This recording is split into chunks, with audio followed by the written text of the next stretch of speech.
Hello, good morning, नमस्कार। सभी का स्वागत है स्पिरिचुअलिटी मैटर्स अध्यात्म के और मेरे चैनल पे। आई होप सब अच्छा कर रहे होंगे अपनी लाइफ में, लाइफ को एंजॉय कर रहे होंगे। और आजकल हम मैं कौन हूँ की इंक्वायरी कर रहे हैं। ठीक है, स्वामी विवेकानंद की किताब का ये शीर्षक भी है और हम यहीं से बहुत सारे चैप्टर्स का, बहुत सारे टॉपिक्स का अध्ययन कर रहे हैं। और आज जो हम टॉपिक लेकर के आ गए हैं वो है प्रकृति और मानव। ठीक है, इसके बारे में क्या स्वामी विवेकानंद हमें ज्ञान दे रहे हैं वो जानते हैं आज। ठीक है, शुरू करते हैं आज का सेशन। Let's get started. तो देखिए, आजकल के लोगों की धारणा है कि प्रकृति के अंतर्गत जगत का केवल वही भाग आता है जो भौतिक स्तर पर अभिव्यक्त है। साधारणतः जिसे मन समझा जाता है उसे प्रकृति के अंतर्गत नहीं मानते। इच्छा की स्वतंत्रता सिद्ध करने के प्रयास में दार्शनिकों ने मन को प्रकृति से बाहर माना है, क्योंकि जब प्रकृति कठोर और दृढ़ नियम से बंधी और शासित है, तब मन को यदि प्रकृति के अंतर्गत माना जाए तो वह भी नियमों में बंधा होना चाहिए। इस प्रकार के दावे से इच्छा की स्वतंत्रता का सिद्धांत ध्वस्त हो जाता है। ठीक है, क्योंकि जो नियम में बंधा है वह स्वतंत्र कैसे हो सकता है। तो ये सारी चीज़ें बता रहे हैं। ओके, भारतीय दार्शनिकों का मत इसके विपरीत है। उनका मत है कि सभी भौतिक जीवन, चाहे वह व्यक्त हो अथवा अव्यक्त, नियम से आबद्ध हैं। ठीक है, आप हर तरफ कुछ ना कुछ नियम अवश्य देखते हैं। उस नियम के अकॉर्डिंग ही सारी चीज़ें चलती हैं, है ना। जैसे बरसात का होना, है ना, प्रकृति में कितनी सारी चीज़ें हैं, हर चीज़ टाइमली हो रही है। और जब इसी में कोई खल होती है तो फिर डिस्टर्बेंस क्रिएट होता है। और आप आज की डेट में जो महाप्रलय के संकेत मिल रहे हैं आपको, ठीक है, इतना बाढ़ आना, कहीं कुछ हो जाना, है ना, प्लेन क्रैश हो जाना, ठीक है, ये सब घटनाएं हमें एक उस ओर इशारा तो ज़रूर कर रही हैं कि हम कहीं ना कहीं प्रकृति को बहुत जो प्राकृतिक आपदाएं भी आ रही हैं। अभी देखिए, गुड़गांव पूरा, जिसे हम गुरुग्राम कहते हैं, पूरा बह गया था, है ना।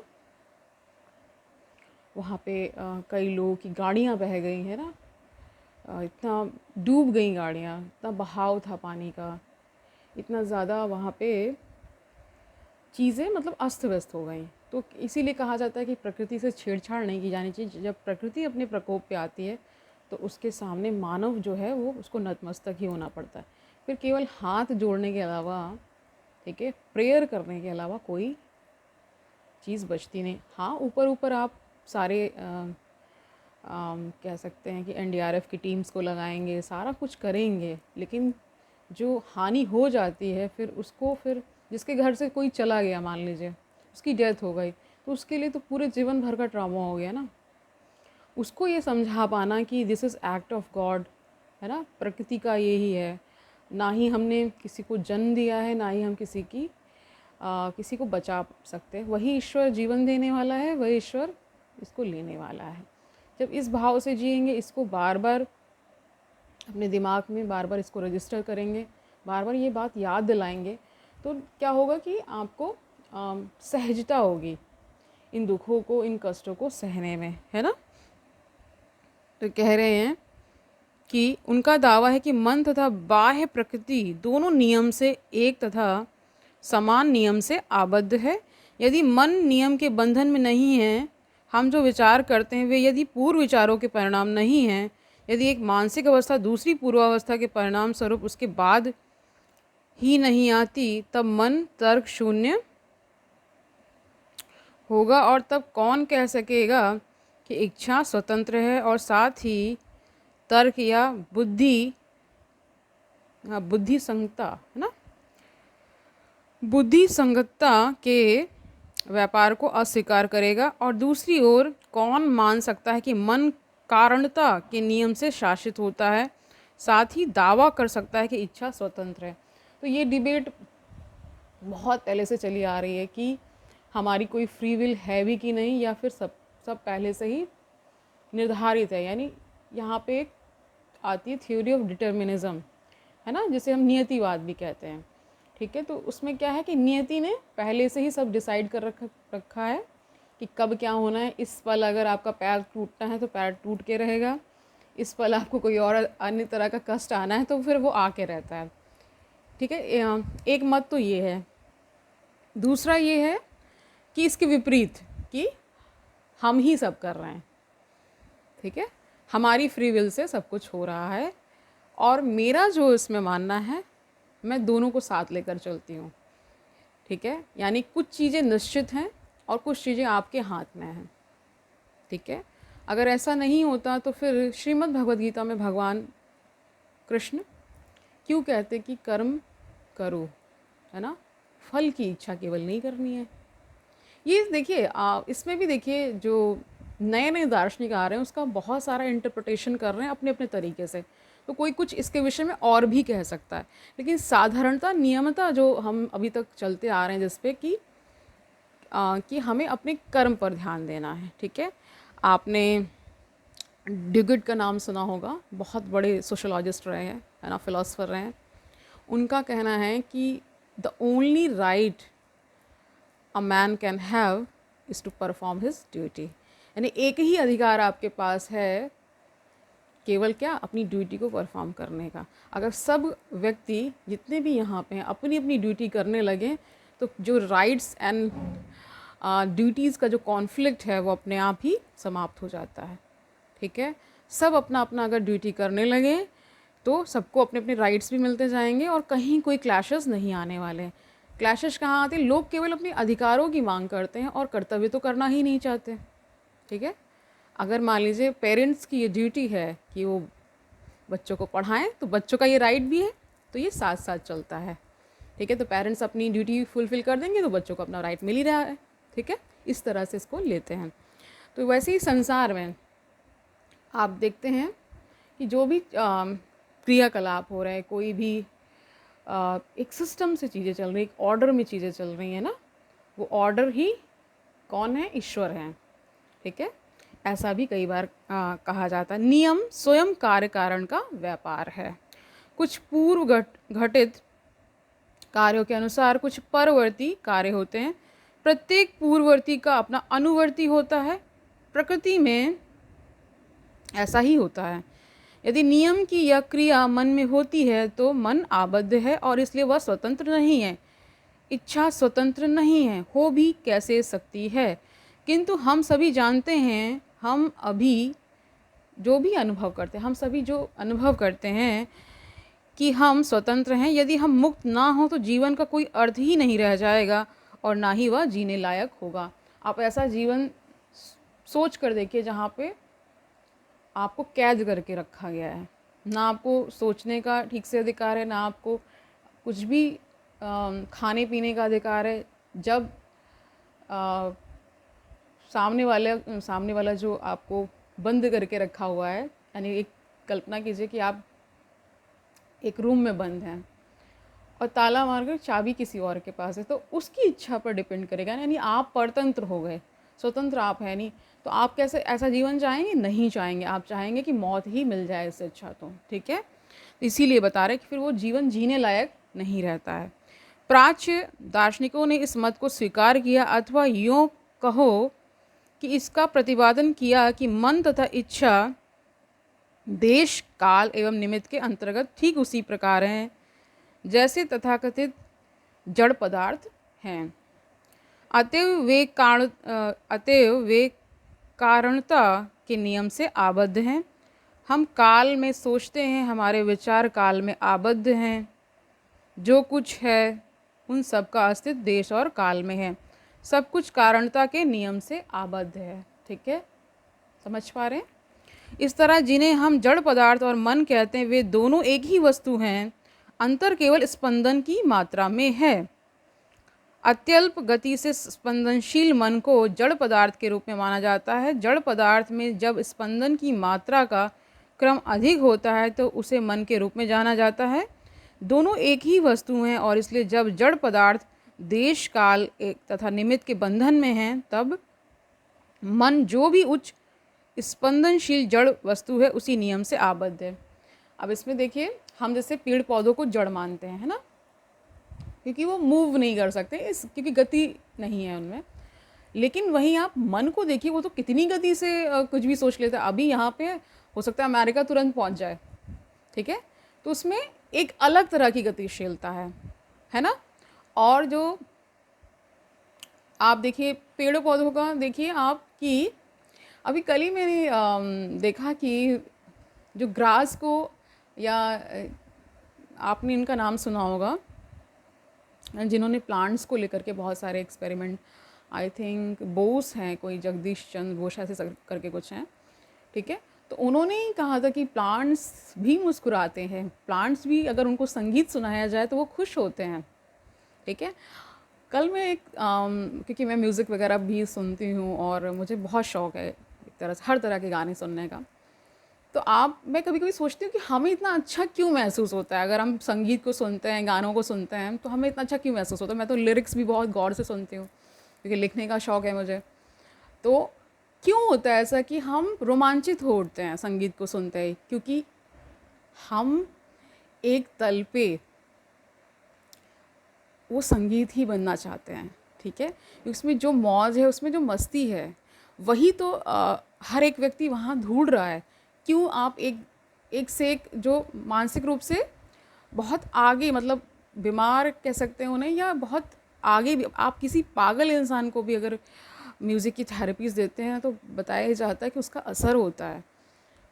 इसलिए भी ऐसा होता है, हम अपने आप ही हमारे पैर चलने लगते हैं, अपने आप ही हमारी फिंगर्स, हम गुनगुनाने भी लगते हैं क्योंकि हमें उसमें आनंद आता है, ठीक है। ये भी कहा जाता है कि म्यूज़िक थेरेपीज़ कितनी ज़्यादा कारगर साबित हुई हैं मानसिक रोगियों को ट्रीट करने में, ठीक है। तो यहाँ पे जो कॉन्टेक्स्ट यहाँ बता रहे, स्पंदन का अर्थ होता है हलचल, ठीक है।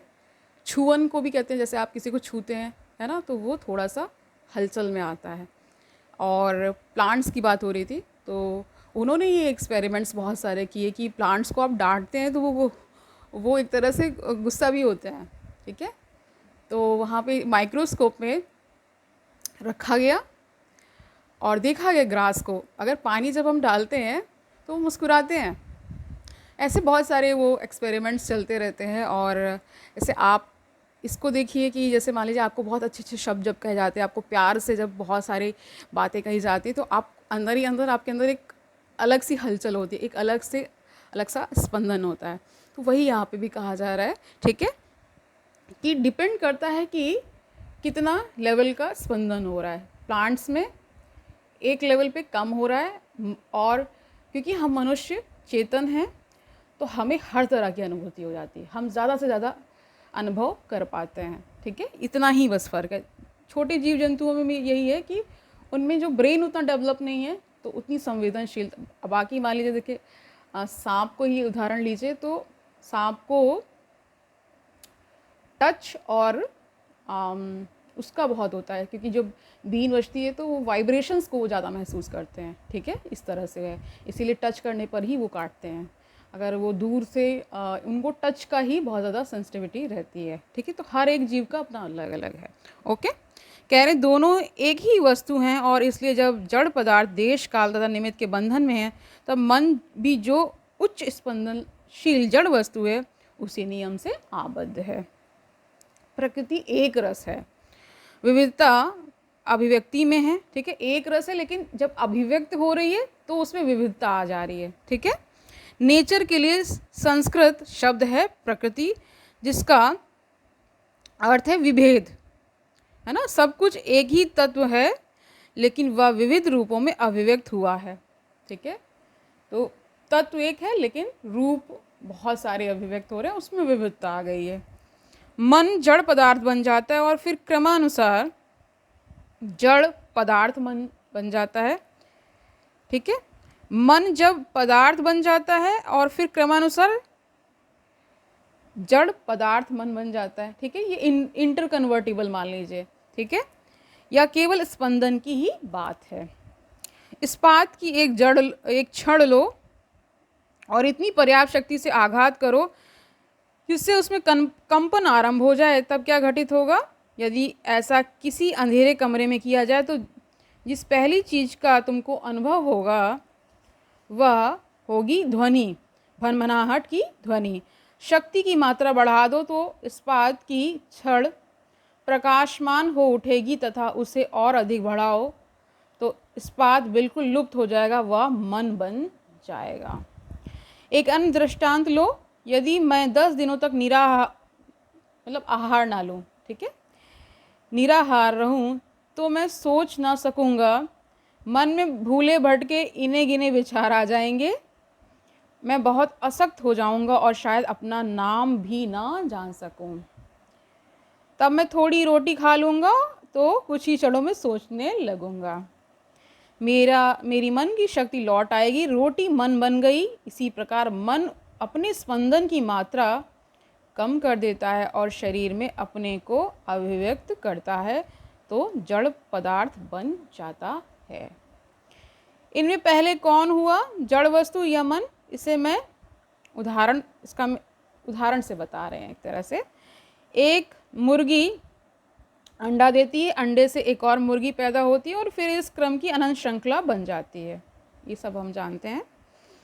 अब प्रश्न उठता है कि पहले कौन हुआ, अंडा या मुर्गी? ये प्रश्न देखिए बहुत चिरकाल से चला आ रहा है, ठीक है। तुम किसी ऐसे अंडे की कल्पना नहीं कर सकते जिसे किसी मुर्गी ने ना दिया हो और ना किसी मुर्गी की कल्पना कर सकते हो जो अंडे से ना पैदा हुई हो। कौन पहले हुआ इससे कोई अंतर नहीं पड़ता। करीब करीब हमारे सभी विचार मुर्गी और अंडे के गोरख धंधे जैसे हैं, यानी व्यर्थ के विचारों में हम पड़े हुए हैं। अत्यंत सरल होने के कारण महान से महान सत्य विस्मृत हो गए। महान सत्य इसलिए सरल होते हैं कि उनकी सार्वभौमिक उपयोगिता होती है। सत्य स्वयं सदैव सरल होता है, जटिलता मनुष्य के अज्ञान से उत्पन्न होती है, ठीक है। मनुष्य में स्वतंत्रकर्ता मन नहीं है क्योंकि वह तो आबद्ध है, वहाँ स्वतंत्रता नहीं है। मनुष्य मन नहीं है, वह आत्मा नित्य मुक्त असीम और शाश्वत है। मनुष्य की मुक्ति इसी आत्मा में है। आत्मा नित्य मुक्त है किंतु मन अपनी ही क्षणिक तरंगों से तद्रूपता स्थापित कर आत्मा को अपने से ओझल कर देता है और देश काल तथा निमित्त की भूल भुलैया माया में खो जाता है। तो किस प्रकार विस्मृत हो जाती हैं चीज़ें, ये भी आपने जान लिया है, क्योंकि जब अज्ञान आता है तो वो विस्मृति ला देता है। हम सब भी बहुत बहुत बहुत बहुत पहले उस मुक्त अवस्था में रहे हैं, तभी हमें उसकी चाह है, ठीक है। और अज्ञान का पर्दा पड़ने के कारण हम फिर से क्या हो गए हैं, बद्ध महसूस करते हैं, बंधा हुआ महसूस करते हैं। इसीलिए हमें चाहे जितनी हम कुछ भी कर लें, कितना भी प्रयास कर लें, कितना भी हम धन धान्य इकट्ठा कर लें, साम्राज्य बना लें, हमें वो शांति, वो अनुभूति नहीं मिलती है जो उस परम शांति मुक्ति की अवस्था में है, ठीक है। तो देखिए, याद भी उसी की आ सकती है जो कुछ रहा हो, है ना। आप देखिए, ब्रेन वो चीज़ें नहीं कल्पना कर सकता है जो कभी ना कभी मतलब किन्हीं रूप में तो रहती है ना। मान लीजिए आपको पिछले जन्म का ही कुछ पड़ा हो फाइल में, तो वो इस जन्म में अलग तरह से अभिव्यक्त हो रहा हो, सिर्फ आप उसे ट्रेस नहीं कर पा रहे हैं क्योंकि यहाँ पे बहुत सारी अज्ञानता चिपक गई है आपके, ठीक है, इसलिए ऐसा होता है। तो कहते हैं नहीं कि धूल, वो सुई और वो आपको मैग्नेट का याद आ रहा होगा, ठीक है। हमने उदाहरण लिया था कि सुई के ऊपर बहुत सारी धूल या कुछ हट जाता है, तो जब जैसे ही हट जाएगा तो वो मैग्नेट जो है ना, वो अब यहाँ पे सुई क्या है, जो जीवात्मा है, और जो आपका यानी समझ लीजिए मैग्नेट जो है वो परमात्मा है और सुई वो जीवात्मा है। परमात्मा जो है वो कई बार वेदांत में तो आत्मा को ही परमात्मा कह दिया जाता है, लेकिन यहाँ पे क्योंकि बहुत सारे चीज़ें हम समझने के लिए भी समझते हैं, तो कहते हैं वो जब धूल हट जाती तो फिर वो जो उसमें जो रस्ट लग गई होती है सुई में वो हट जाती है, तो फिर मैग्नेट से वो अट्रैक्ट होके एक हो जाती है। वही पूरा कॉन्सेप्ट है, ठीक है। जितने भी यहाँ पे दृष्टांत दिए जाते हैं वो सिर्फ समझाने के लिए दिए जाते हैं कि ऐसा होता है। अब जैसे आवरण ही बता दिया कि पर्दा पड़ा हुआ है, जैसे ही वो पर्दा हटता है तुरंत वो ब्रह्म प्रकाशित हो जाता है, वो आत्मा ही प्रकाशित हो जाती है, क्योंकि ब्रह्म इज इक्वल टू आत्मा हम एक अर्थ में समझ रहे थे। तो इस तरह से समझाने के लिए ये सारी चीज़ें बताई जाती हैं। स्वामी विवेकानंद भी अपने अपनी तरफ से बहुत सारी कोशिश कर रहे हैं कि कैसे मानव बहुत सारी चीज़ों में बंध जाता है ना। उसे उसे अज्ञानता का केवल अज्ञानता के ही कारण वो सारी चीज़ें महसूस हो रही हैं। ठीक है, मैंने कल भी बताया था कि अज्ञानता के कारण ही जगत ये हमें जिस तरह से दिखता है वो उस तरह से है नहीं, बट भास हो रहा है ना, प्रतीति हो रही है कि जगत है। इसमें हमें प्यास लग रही तो हमें पानी पी रहे हैं तो हमें वो प्यास भी बुझ रही है। हम किसी से लड़ाई झगड़ा कर रहे हैं तो सामने वाला व्यक्ति भी तो लड़ रहा है। तो ये सारी चीज़ें, इसीलिए मैंने कहा था जो ज्ञान के इच्छुक हैं उन्हीं से ज्ञान की चर्चा की जानी चाहिए। किसी अन्य व्यक्ति से बस शुरू कर दीजिएगा कि अद्वैत वेदांत के बारे में, क्योंकि उसको नहीं चाहिए वो ज्ञान। वो कोई ये भी आपसे प्रश्न कर सकता है हमें मुक्त ही क्यों होना है। ठीक है, तो ये भी प्रश्न तो किया ही जा सकता है कि क्यों मुक्त होना है, जैसे हैं बढ़िया है। ठीक है, लेकिन जो इस ओर आएंगे वो निश्चित ही चुने हुए लोग हैं, ईश्वर ने ही उन्हें चुना है ना। एक अर्थ में इसको इस तरह से भी ले सकते हैं। दूसरा आप इसको समझिए, क्योंकि जो आपकी अंतरतम जो एक से क्या वस्तु भी नहीं कह सकते, ठीक है, लेकिन अब शब्द तो कुछ ना कुछ इस्तेमाल करना ही है। कहते हैं वो जो इच्छा है वो मुक्त होने की ही है। ठीक है, सारी इच्छाएं कहाँ ले जाती हैं, अंततः मुक्त होने के लिए।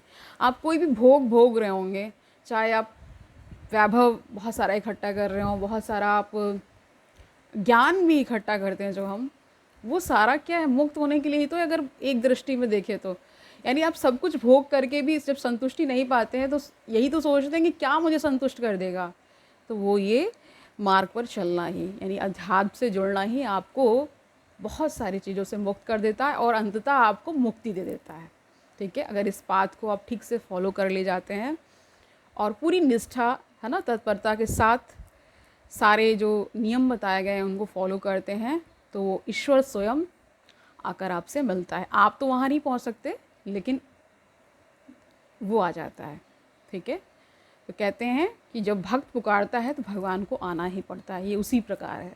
ठीक है, इस तरह से भक्ति मार्ग से समझ लीजिए कि जब भक्त, 4 प्रकार के भक्त भी बताए गए थे। ठीक है, जब भक्त पुकारता है तो भगवान को आना ही पड़ता है।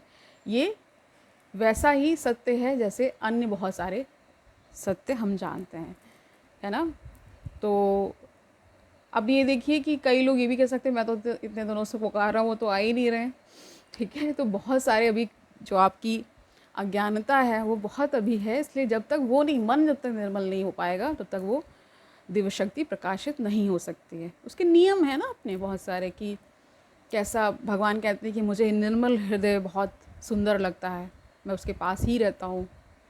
मुझे जो, जैसे बुद्ध ने कहा था कि करुणा जीवों पे करनी चाहिए, है ना, किसी जीव को आप क्यों विनष्ट करेंगे, है ना। ये सारी चीज़ें, बुद्ध तो करुणा के ही प्रतीक हैं, करुणावश ही तो वो रुक गए थे हमें। इसलिए बोधिसत्व का कॉन्सेप्ट आता है, अगर आप जानते होंगे। बोधिसत्व वो हैं जो खुद मुक्त हो चुके हैं, लेकिन वो इस संसार में अन्य लोगों को भी मुक्त करना चाहते हैं, इसलिए वो इस संसार में रुक जाते हैं कुछ समय के लिए, ताकि वो हमें अपने ज्ञान के माध्यम से वो सारी शिक्षाएं दे पाएँ और हम उस मार्ग पर चल करके खुद मुक्त हो जाएं। ठीक है, ये होता है। जैसे मैं ही क्यों इतना सब कुछ कर रही हूँ, क्योंकि जब थोड़ा सा भी आप जान लेते हैं तो आप उसको बांटना चाहते हैं कि मुझे ये ज्ञान मिला है तो औरों को भी मिले। उसमें भी बहुत सारा सुख होता है ना। जो ज्ञानी होगा वो बिना बांटे वो रह नहीं पाएगा। ठीक है, तो वो देने के कॉन्सेप्ट पे बिलीव करते हैं, जितना ज़्यादा से ज़्यादा आप इस संसार को दे पाएँ। और जो आपके होने का महत्व है, यानी आप इस संसार में कुछ कंट्रीब्यूट करके जाएं, वो बहुत ज़रूरी हो जाता है ऐसे व्यक्तियों के लिए। तो आज के लिए इतना ही रखते हैं, कल मिलते हैं, इसका बचा हुआ पार्ट कर लेंगे। ठीक है, ये 2 पार्ट्स में कंप्लीट हो जाएगा, आज एक पार्ट हो चुका है। प्रकृति और मानव का हम संबंध जान रहे थे और क्या क्या चीज़ें उसमें इंक्लूडेड हैं वो सारी चीज़ें हम जान रहे हैं। ठीक है, आई होप आज का सेशन आपको अच्छा लगा होगा, आपने जान लिया है बहुत सारी बातें।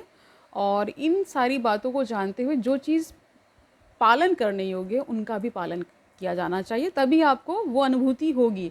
अदरवाइज़ क्या होगा कि आप बहुत सारा ज्ञान लेते रहेंगे और प्रैक्टिस में उसे नहीं लाएंगे, अपने चरित्र में उसको नहीं ढालने की कोशिश करेंगे, तो फिर वो ज्ञान पुख्ता नहीं होता। वो फिर आएगा और चला जाएगा, आपके अंदर समाहित नहीं हो पाएगा, आपका पार्ट नहीं बन पाएगा। ठीक है, तो जितना ज़्यादा से ज़्यादा जो आप कर सकते हैं उतना करते रहिए, धीरे धीरे ही सही, लेकिन निश्चित ही आप अपने गंतव्य तक पहुंचने वाले हैं। ठीक है, कल मिलते हैं, तब तक आनंद से रहिए, सुखपूर्वक अपना जीवन व्यतीत करिए, दूसरों को सुखी करिए। और ये भी याद रखिए, अद्वैत वेदांत दर्शन स्वामी विवेकानंद का बहुत ही सुंदर दर्शन है, बहुत ही खूबसूरत दर्शन है। बहुत सारा ज्ञान, बहुत सारा चिंतन ये हमें दे रहा है कि ताकि हम नए नए विचारों को, नई नई बातों को जान सकें और उस ज्ञान से हम लाभ उठा पाएँ। कल मिलते हैं, तब तक के लिए हरि ओम तत्सत।